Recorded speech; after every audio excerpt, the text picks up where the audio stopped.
ಈ ಹೊಟ್ಟೆ ಒಳಗೆ ಸೇರ್ಕೊಂಡಂಥ ಗಾಳಿಯನ್ನು ಬಾಯಿಯ ಮೂಲಕ ಹೊರಗೆ ಬರಿಸೋದನ್ನೇ ಬರ್ಫಿಂಗ್ ಅಥವಾ ತೇಗ್ಸೋದು ಅಂತ ಹೇಳ್ತೀವಿ.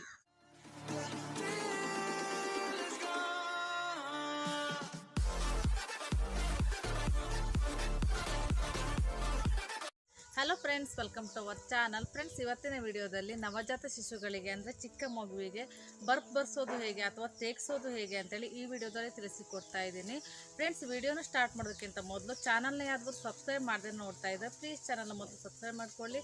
ಹಾಗೆ ಪಕ್ಕದಲ್ಲಿರುವಂಥ ಬೆಲ್ ಐಕಾನನ್ನು ಕೂಡ ಕ್ಲಿಕ್ ಮಾಡಿ. ಬೆಲ್ ಐಕಾನನ್ನು ಕ್ಲಿಕ್ ಮಾಡೋದ್ರಿಂದ ನಾನು ಹಾಕುವಂಥ ಎಲ್ಲ ವೀಡಿಯೋಸ್ಗಳ ನೋಟಿಫಿಕೇಶನ್ ನಿಮಗೆ ಬಂದು ತಲುಪುತ್ತೆ. ಹಾಗಾಗಿ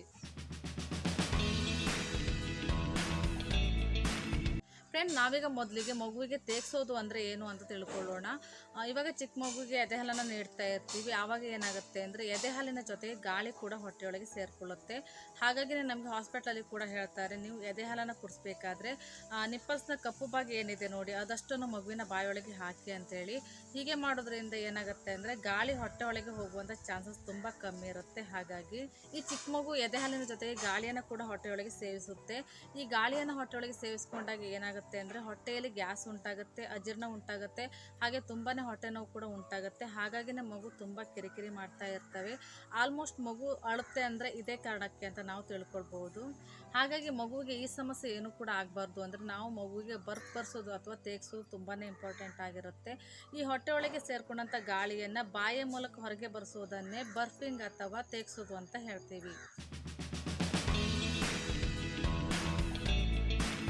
ಫ್ರೆಂಡ್ಸ್, ಮತ್ತು ನೀವು ಯಾವ ಸಮಯದಲ್ಲಿ ಈ ಬರ್ಫ್ ತೆಗಿಸ್ಬೇಕು ಅಥವಾ ತೆಗಿಸ್ಬೇಕು ಅಂತ ಕೇಳೋದಾದರೆ, ನೀವು ಒಂದು ಸೈಡ್ ಬ್ರಷ್ ಫೀಡನ್ನು ಮಾಡಿದ ನಂತರ 1 ಅಥವಾ 2 ನಿಮಿಷಗಳ ಕಾಲ ತೆಗಿಸ್ಬೇಕಾಗತ್ತೆ. ಮತ್ತು ಇನ್ನೊಂದು ಬ್ರಷ್ ಫೀಡನ್ನು ಮಾಡಬೇಕು. ಮತ್ತು ಬ್ರಷ್ ಫೀಡ್ ಮುಗಿದ ನಂತರವೂ ಕೂಡ ತೆಗಿಸ್ಬೇಕಾಗತ್ತೆ. ಒಂದು ವೇಳೆ ನೀವು ಫಾರ್ಮುಲಾ ಮಿಲ್ಕ್ ಅಥವಾ ಪುಡಿ ಹಾಲನ್ನು ನೀಡ್ತಾ ಇದ್ದರೆ ಇದನ್ನು ಮಗುವಿಗೆ ಅರ್ಧವನ್ನು ಕುಡಿಸಿದ ನಂತರ ತೆಗಿಸ್ಬೇಕಾಗತ್ತೆ. ಮತ್ತು ಪೂರ್ತಿಯಾಗಿ ಕುಡಿಸಿದ ನಂತರ ಕೂಡ ತೆಗಿಸ್ಬೇಕಾಗತ್ತೆ. ಮತ್ತು ನೀವು ಯಾವ ವಯಸ್ಸಿನ ತನಕ ಮಗುವಿಗೆ ಬರ್ಫ್ ಬರ್ಸ್ಬೇಕು ಅಂತ ಕೇಳೋದಾದರೆ, ಹುಟ್ಟಿದ ಮಗುವಿನಿಂದ ಹಿಡಿದು ಒಂದು 3 ರಿಂದ 4 ತಿಂಗಳ ಮಗುವಿನ ತನಕನೂ ಕೂಡ ಬರ್ಫ್ ಬರ್ಸೋದು ತುಂಬಾ ಇಂಪಾರ್ಟೆಂಟ್ ಆಗಿರುತ್ತೆ. ಯಾಕೆಂದರೆ ನಿಮಗೆ ಗೊತ್ತಿರ್ಬೋದು, ಮಗು ಮಲಗದಲ್ಲೇ ಇರುತ್ತೆ, ಏನೂ ಕೂಡ ಎಕ್ಸಸೈಸ್ ಆಗೋದಿಲ್ಲ ಮಗುವಿಗೆ. ಹಾಗಾಗಿ ನಾವು ತೇಗನ್ನು ಬರ್ಸ್ಬೇಕಾಗತ್ತೆ.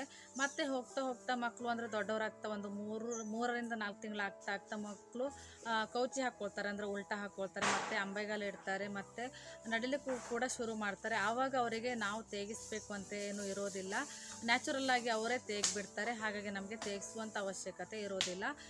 ಮಿನಿಮಮ್ ಅಂದರೂ ಒಂದು 3 ರಿಂದ 4 ತಿಂಗಳು ಮಗುವಿಗೆ ಆಗೋ ತನಕ ಆದರೂ ನಾವು ತೇಗಿಸೋದು ತುಂಬಾ ಇಂಪಾರ್ಟೆಂಟ್ ಆಗಿರುತ್ತೆ.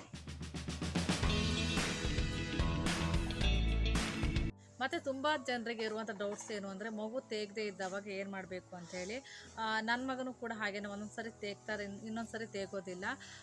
ಒಂದೊಂದು ಮಕ್ಕಳು ಏನು ಮಾಡ್ತಾರೆ ಅಂದರೆ ಹಾಲನ್ನು ಕುಡಿಬೇಕಾದ್ರೆ ತುಂಬ ನೀಟಾಗಿ ಕುಡಿತಾರೆ, ಅಂದರೆ ಗಾಳಿ ಏನು ಹೊಟ್ಟೆಯೊಳಗೆ ಹೋಗೋದಿಲ್ಲ. ಆವಾಗ ತೇಗದೇ ಇದ್ದರೆ ಏನೂ ಕೂಡ ಪ್ರಾಬ್ಲಮ್ ಇಲ್ಲ. ಆದರೆ ನೀವು ಮಗುವನ್ನು ಮಲಗಿಸಿ ಹಾಗೆ ಹೋಗಬೇಡಿ. ಯಾಕೆಂದರೆ ತುಂಬ ಮಕ್ಕಳು ಕಕ್ಕುವಂಥ ಚಾನ್ಸಸ್ ಇರುತ್ತೆ, ಅಂದರೆ ವಾಮಿಟಿಂಗ್ ಕೂಡ ಮಾಡ್ಕೊಳ್ತಾರೆ.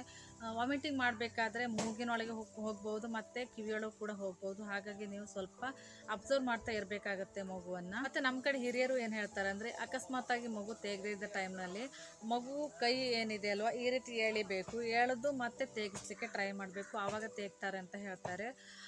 ಇನ್ನು ಕೆಲವೊಬ್ರು ಹೇಳ್ತಾರೆ, ನನ್ನ ಅಮ್ಮ ಕೂಡ ಹೇಳ್ತಾಳೆ ಇದನ್ನು, ಅಕಸ್ಮಾತಾಗಿ ಮಗು ತೆಗೆದಿದ್ದ ಟೈಮ್ನಲ್ಲಿ ಮಗುವಿನ ಕಾಲು ಬೆರಳು ಏನಿರುತ್ತಲ್ಲ, ಅಂದರೆ ಹೆಬ್ಬೆರಳು, ಅದನ್ನು ಸ್ವಲ್ಪ ಎಳೆದು ಮತ್ತು ಮಗುವನ್ನು ಮಲಗಿಸಿ ಅಂತಲೇ ಹೇಳ್ತಾರೆ.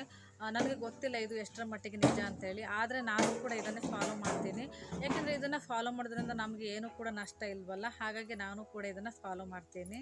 ಮತ್ತು ನಾನು ಆವಾಗಲೇ ಹೇಳಿದಾಗೆ ಅಕಸ್ಮಾತಾಗಿ ಮಗು ತೆಗೆದಿದ್ದ ಟೈಮ್ನಲ್ಲಿ ಸ್ವಲ್ಪ ಹೊತ್ತು ಮಗುವನ್ನು ಅಬ್ಸರ್ವ್ ಮಾಡಿ ಹಾಗೆ ಮಲಗಿಸಿ ಬಿಟ್ಟು ಹೋಗೋದಕ್ಕೆ ಹೋಗಬೇಡಿ ಅಂತ ಹೇಳ್ತೀನಿ.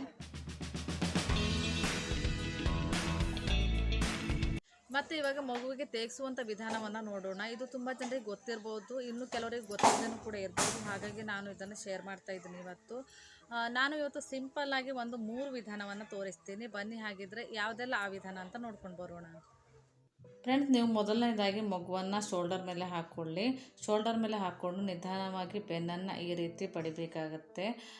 ನನ್ನ ಮಗನನ್ನು ನೋಡ್ತಾ ಇರ್ಬೋದು ನೀವು ಇಲ್ಲಿ, ಇವನಿಗೆ ಜಸ್ಟ್ 1 ಮಂತ್ ಅಷ್ಟೇ. ಅವನು ಶೋಲ್ಡರ್ ಮೇಲೆ ನಿಲ್ತಾನೆ ಇಲ್ಲ, ಕೆಳಗಡೆನೇ ಜಾರಿ ಜಾರಿ ಬರ್ತಾನೆ ಇದ್ದ. ಮತ್ತು ತುಂಬ ಜೋರಾಗಿ ಏನು ಬಡಿಲಿಕ್ಕೆ ಹೋಗಬಾರ್ದು, ನಿಧಾನವಾಗಿ ಪಡಿಬೇಕಾಗತ್ತೆ. ಮತ್ತು ಕತ್ತು ನಿಲ್ಲದೆ ಇರೋ ಮಕ್ಕಳನ್ನು ಸ್ವಲ್ಪ ಜಾಗ್ರತೆಯಿಂದ ಹಿಡ್ಕೊಳ್ಬೇಕಾಗತ್ತೆ.